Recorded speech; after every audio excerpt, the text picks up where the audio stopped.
So back here at the wargaming table with my very first tiny practice battle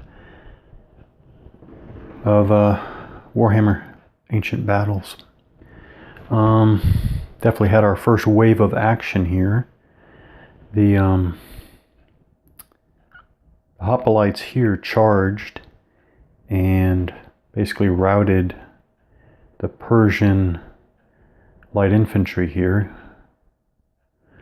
So one question I have right now is what happens when these two, the Greek mercenary hoplites with thrusting spears, are corner to corner contact with the Persian immortals here. Does this mean, since the Persian turn is next, does that mean that the immortals can swing around and attack the hoplites in the flank here? How do I handle passing through units, friendly in this case? Okay, these sword-armed hoplites have not come into contact yet, but they're getting ready to charge. But actually, if the Persians are next, Persians will just charge with their infantry. Yeah, and then on this side of the battlefield, the Greek mercenary cavalry ran down and eliminated the Persian archers, which is interesting because the cavalry lost half of their strength in the process. So while it was a little interesting how I got to this point, I guess it's, fairly, I don't know, well, nothing seems outrageous anyways, because the cavalry could not immediately charge. The cavalry had to spend a few turns trying to get into position to charge. In the process, it was taking casualties from the archers armed with composite bows, so long-range bows, basically. But once the cavalry did manage to charge the archers, they forced them to break, flee, and the cavalry managed to pursue, chase down, and wipe out those archers. So all in all, again, I don't know, nothing that outrageous. So we'll pick up with the Persian turn next. I want to point out here that since I do have started with 2 units of Persian light infantry, I should be paying attention to this chapter on light troops.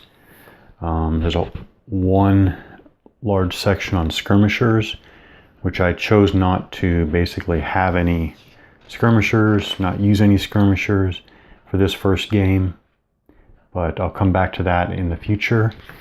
And then here's light infantry, which I do have, and light cavalry, and adopting a skirmish formation. So I should be paying attention to this light infantry section.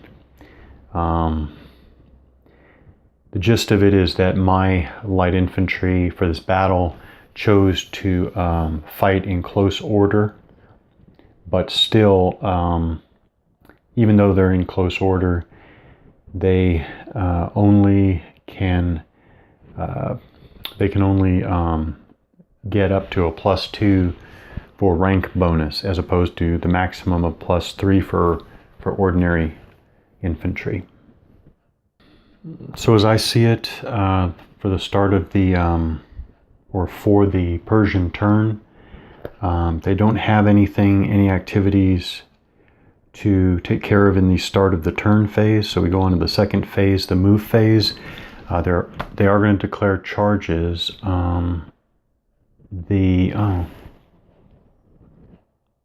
Okay, well, first of all, the infantry is definitely going to, the Persian infantry here is definitely going to charge the hoplites here.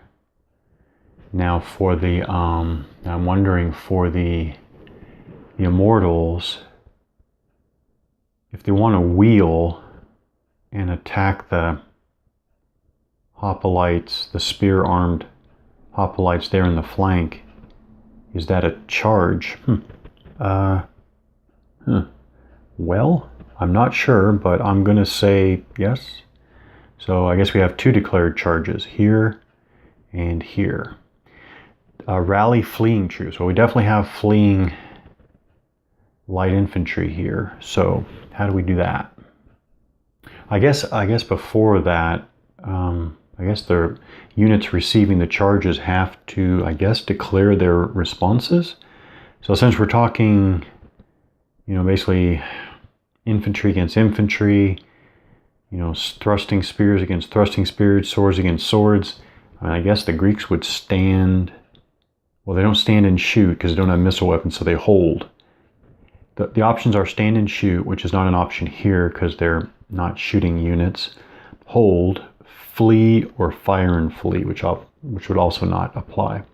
So basically they hold or flee, and they're going to hold. Why would they? Yeah, they're going to hold.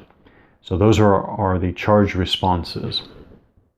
Okay, so from the movement, from the movement chapter, I'm getting that the fleeing troops, if they successfully rally, they remain where they are, but may immediately adopt a new fighting formation facing towards the enemy.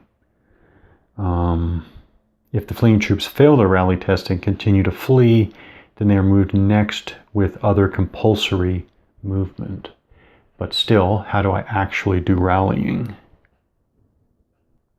Okay, so under the hand-to-hand combat chapter, under the, let's see, what is it? It's under the, was it breaking? Results. Under results, we have panic tests, fleeing troops, moving fleeing troops, subsequent movement of fleeing troops, rallying, and finally it has rally test. Rally test is basically a test of leadership. So the Takabara have a very average leadership of 7.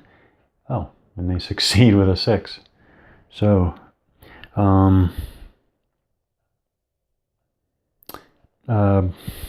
so they stop fleeing and rally. The unit must spend the remainder of the turn stationary and may not shoot or fight, but the player may rearrange its formation and turn it to face whichever direction he chooses. I guess that means right now, I guess. So at least I'll just turn it around.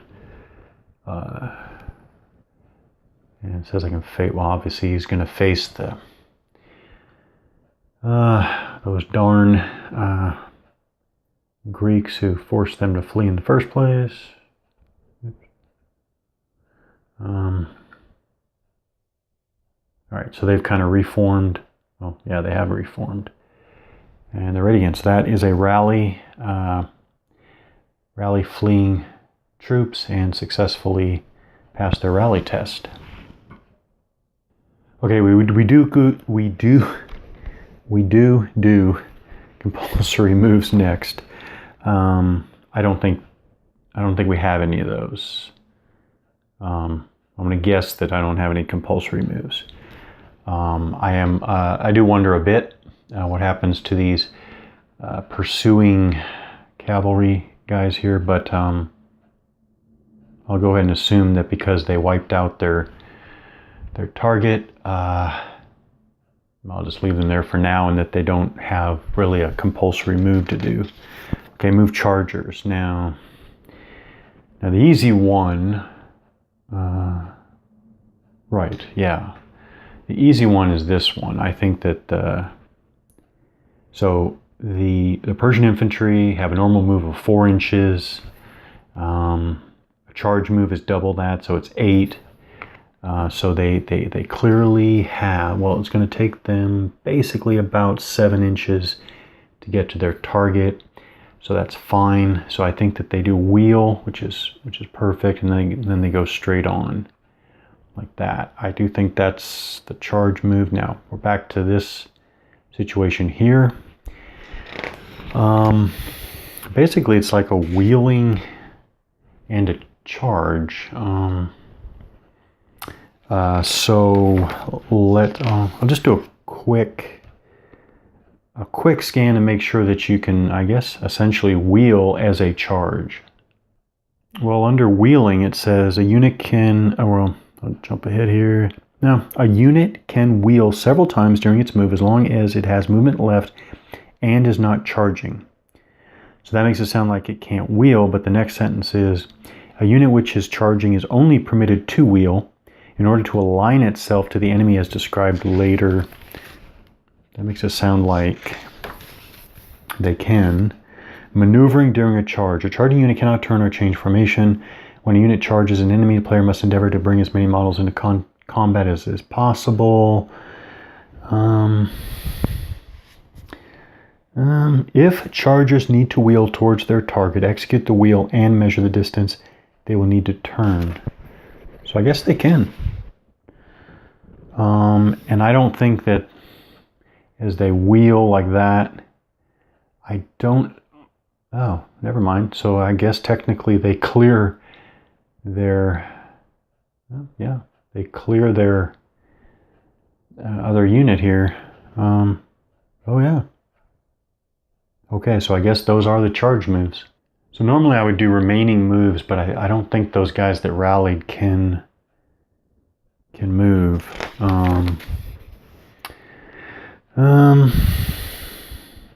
Yeah. Yeah, they do remain where they are, so I know they can't move. But it's interesting that you do have to remember that. So it shouldn't be too hard. You should remember when you rally fleeing troops. So no shooting. And go right to the hand-to-hand combat phase. And I know we're going to be doing our actual hand-to-hand fighting first. Fight combat is the first step. This one's going to be the easy one, or easier one. These two. Got two sword-armed infantry units. Oh, but of note, so this one does have the commander and the musician. So let's see.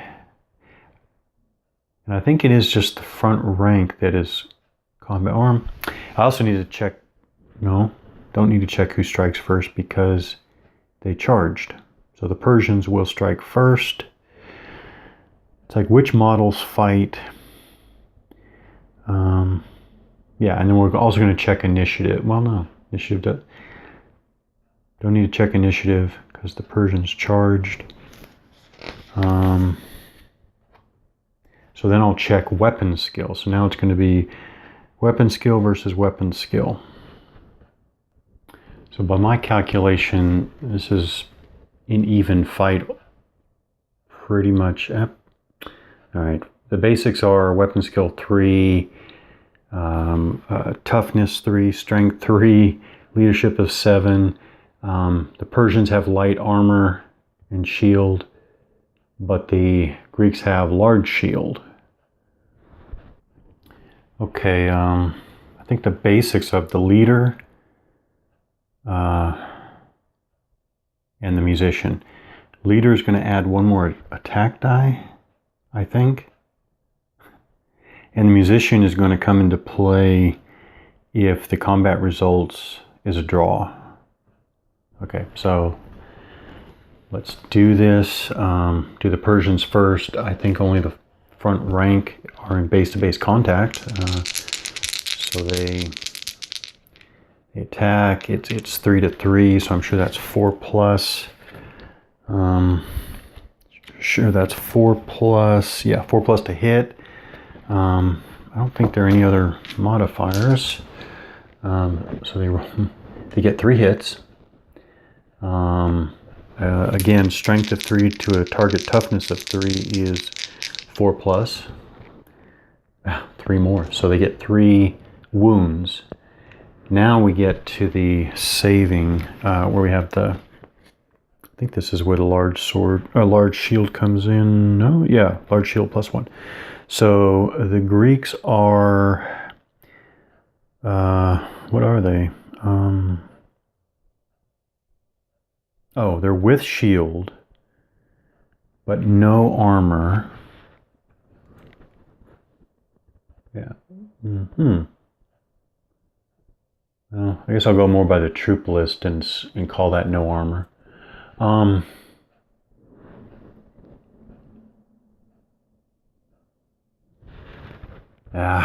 Waste. What a waste of time. So with shield is 6, +1 for the large shield is 5 or 6. So 3 wounds, 5s are, they roll 5 into 6. So they're left with 1 casualty, I guess. So take the casualty off the back, put it behind there.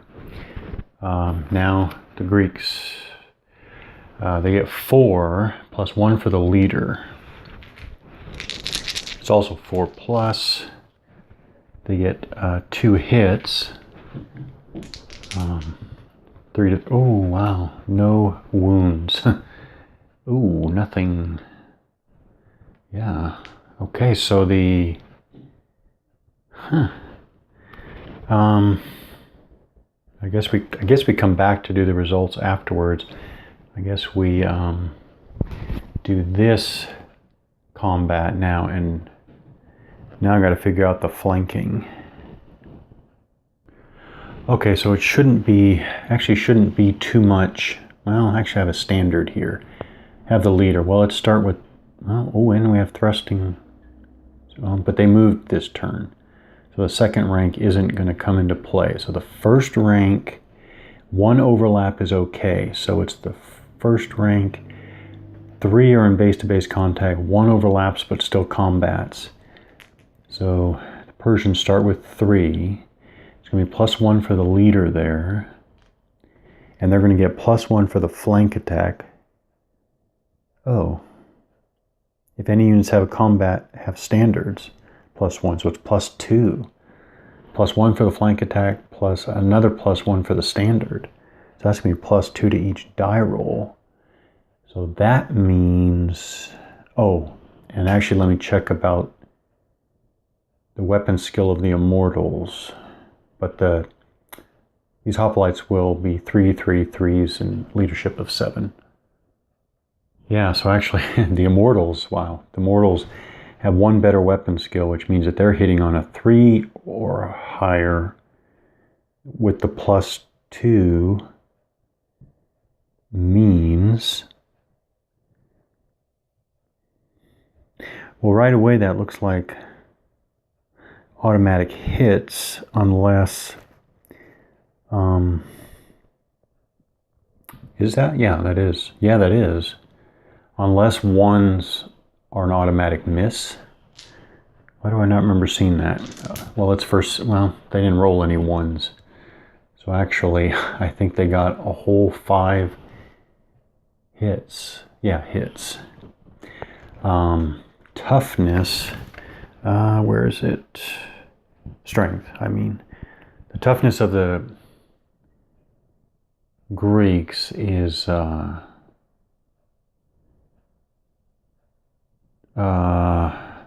3, and the strength of the immortals is 3. Okay, so 3 and 3 is 4.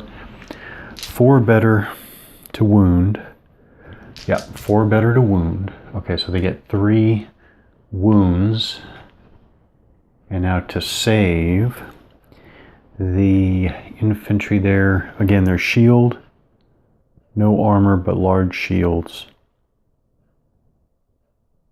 So you would think that would be 5s or 6s to save. Ooh, they didn't get any saves. Now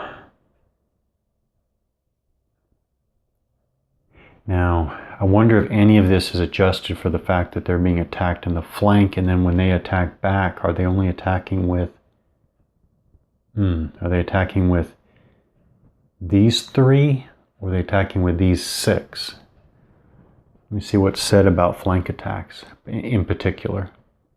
Okay, so actually I didn't find anything unique about flank attacks per se, other than the particular modifiers as you go through the core mechanics. So I guess, okay, so for the first 3 here, they're attacking back. And I think because they're thrusting spears and they didn't move this turn, and it doesn't say there's anything particular about being attacked in the flank here, and this isn't really a phalanx. So I'm assuming that the second rank this way fights back this way, I guess normally. So I think it is 6.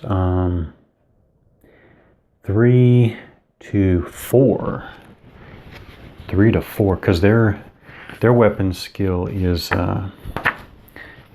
3 to the Immortals 4. Yeah, so that's okay. So that's 4 plus. So we're going to hit on 4 plus.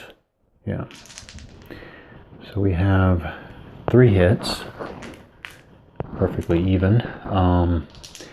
And then we have the strength to toughness. I think it's just 3 to 3, so it's 4 plus. So 2 wounds. And then the Immortals, they have light armor and shield. And does that count as a large shield? It just says shield, even though it kind of looks like a large shield. But oh, they're stubborn though. So now is the time to, yeah, light armor and shield. So normally their armor save would be 5 or 6. But now, what does it mean that they're stubborn? Real quick, stubborn. We're going to get back to this. Stubborn troops do not have to take a break test the first time they lose a round of combat in battle. Pass the test automatically. Okay. Alright, so I don't see anything right away, so we still do armor saves, 5 or 6. They roll 1 armor save and 1 casualty. So I'll put the casualty behind here. Wow, quite unusual results. Okay, so those are the fights. Wow. So here's where I guess the stubborn means that they're not going to, they do not have to take a break test the first time they lose a round of combat in a battle. Yeah, so I think this is the point where they're going to be saved there. But let's pick it up again. So this was all the fight combat step of the close combat phase. Now we do results. So again, the Persians caused 1 casualty. Infantry rank bonus, I think definitely yes. So it's 1, 2, 3. 3 and 3. Okay, and then the Greeks caused 0.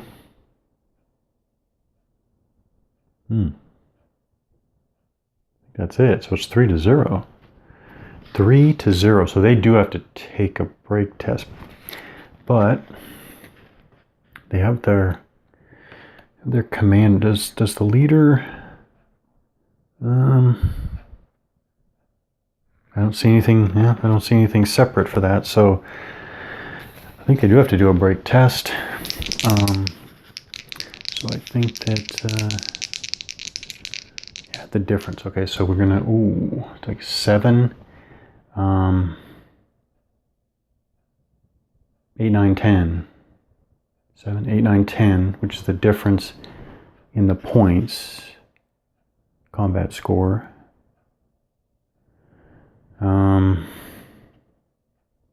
That's definitely more than the leadership value.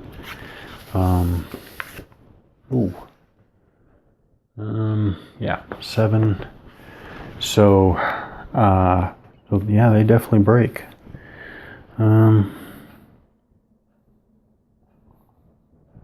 Yeah, so, oops, wrong ones. I guess he can go away now. Well, it's still a reminder. Turn these guys around to remind me that they have broken, so they will flee. Wow. So these kind of morale rolls are huge, I think. So here, the Greeks have caused 1. Oh, do you count the ranks that way? I have no idea. Well, I have no idea whether you count the ranks sideways. Well, until I know otherwise, I'll go yes. So 1, 2, 3. So it's 1, 2, 3, 4. Okay, so the Greeks have 4, but the Persians have the standard. I think this counts as a battle standard. If the army's standard is fighting in a combat, or is included in a unit of troops which is involved in combat, then you add a further +1. Okay, I think this is a battle standard, which would be +2. So the point is, oh wait, they have a flank attack too.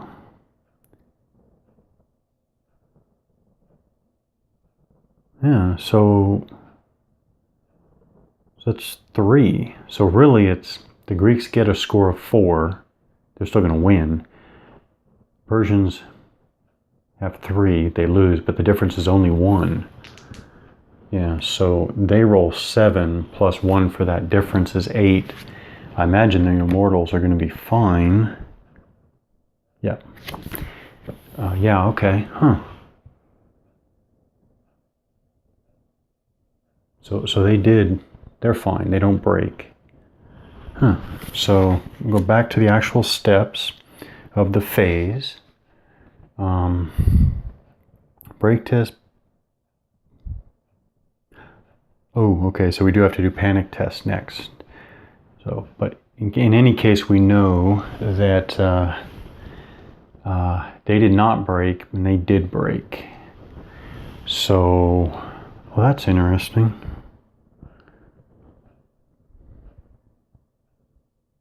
Okay, so normally this unit broke, so I guess within 12 inches. Or I guess the cavalry's outside 12 inches, but these guys are within 12 inches. So these guys are within 12 inches of a unit that broke, but you would think, I mean, they're engaged and they won. Why would they have to check to panic? That really doesn't make sense. Really. Panic test for breaks.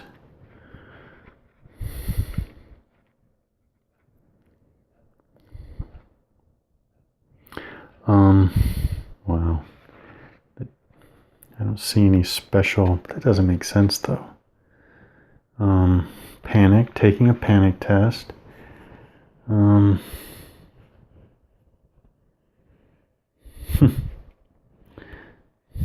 When to take panic tests.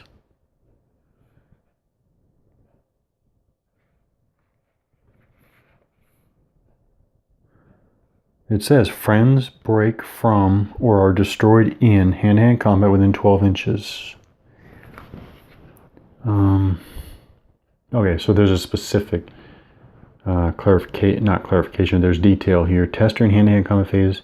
If one or more friendly units breaks within 12 inches, you must also make this test if a friendly unit is completely destroyed. Okay, in order to avoid confusion. Note that only one panic test is required due to breaking destroyed friends, regardless of how many. That still doesn't. Panicking units. Panicking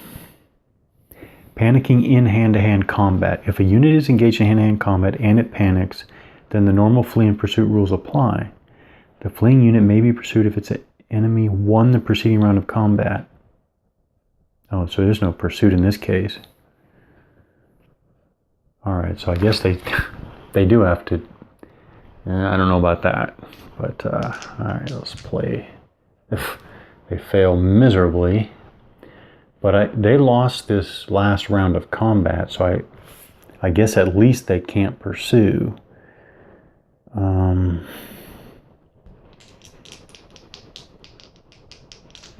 So this is 10 inches. So basically they're fleeing way basically to the edge of the table. I'll just put them at the edge of the table.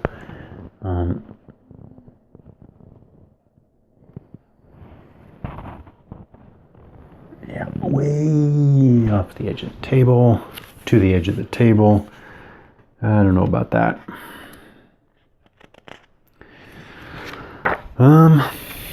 So that's the panic test. Flee. All right. I guess these guys flee too. Oh, they only rolled 3. Okay, so wait a minute. That's not good. Not good at all, because now they're going to get run down, I think. Wow, so they flee only 3? Like that.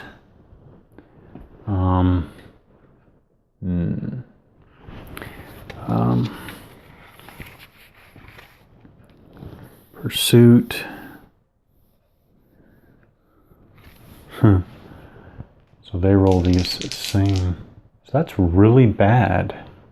Now they roll 5. They're definitely going to stay in contact with their fleeing targets there. So if the pursuing dice roll is greater than that of the fleeing unit, then the pursuers have overrun and completely destroyed the entire fleeing unit.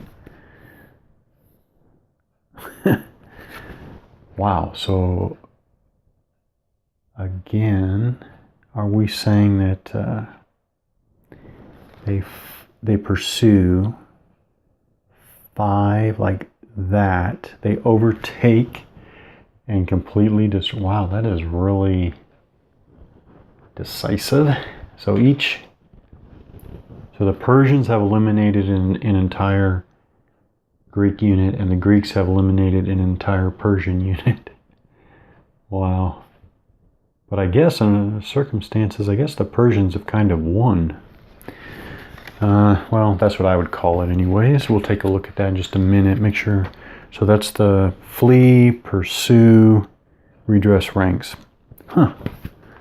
So, interesting. So, at the end of this first battle, we've got Persians kind of hold the center of the field. They rallied. Their leader and standard are still. Ooh, that Greek unit that was decimated had the commander and musician.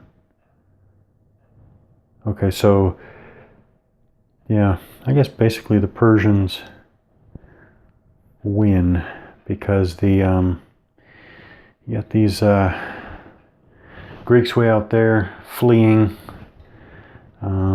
You do have the cavalry over here that are fine, but they're half strength. Yeah, I guess the Persians win. That was my first tiny little learning battle of Warhammer Ancient Battles. I could have missed some important rules. And it does look like the little, I don't know that it's chrome, but the little details in the rules, unit types, make it interesting enough. That's Warhammer Ancient Battles.